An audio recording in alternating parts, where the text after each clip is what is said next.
নির্বাচনী জনসভায় দাঁড়িয়ে একটি রাজনৈতিক দল হিসাবে আমরা আমাদের প্রতিদ্বন্দ্বী দল যারাই হোক না কেন আমরা তাদের সম্পর্কে আপনাদেরকে হয়তো অনেক কথা বলতে পারি, তাদের হয়তো অনেক দোষ ত্রুটি তুলে ধরতে পারি, কিন্তু তাতে কি জনগণের কোনো উপকার হবে কি ভাই?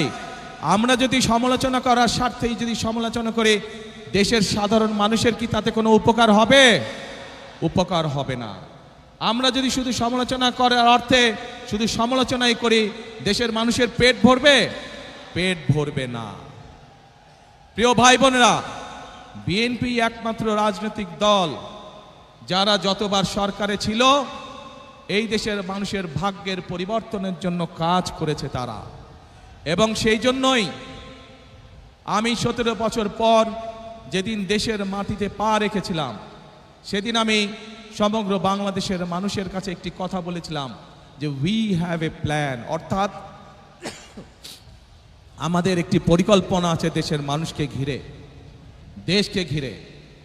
বাংলাদেশে এই মুহূর্তে জনসংখ্যার অর্ধেক জনসংখ্যা হচ্ছে তরুণ বা যুবক সমাজের সদস্য।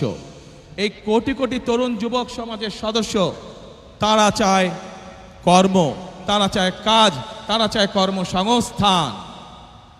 এই যে চট্টগ্রাম বাংলাদেশের ব্যবসা বাণিজ্যের প্রাণকেন্দ্র, সেই চট্টগ্রামের মানুষ সহ সারা বাংলাদেশের মানুষ চায় একটি নিরাপদ পরিবেশ, যেই নিরাপদ পরিবেশে তারা ব্যবসা বাণিজ্য করতে পারবে, বাণিজ্যিক সুবিধা তারা চায়।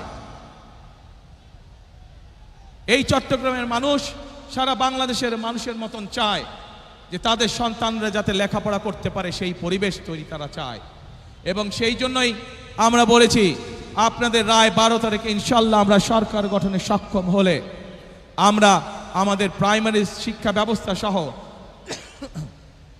বিভিন্ন শিক্ষার স্তরে স্তরে আমরা পরিবর্তন আনতে চাই, যেখানে আমরা শিক্ষা ব্যবস্থাকে এমন করে গড়ে তুলতে চাই যেখানে আমাদের তরুণ যুবক সদস্যরা, তরুণ সমাজের সদস্যরা শুধু সার্টিফিকেট শিক্ষা ব্যবস্থাই পাবে না, একই সাথে তাদের শিক্ষা ব্যবস্থা এমন হবে যাতে শিক্ষা জীবন শেষে তারা কর্মসংস্থানের ব্যবস্থা সহজেই করে নিতে পারে।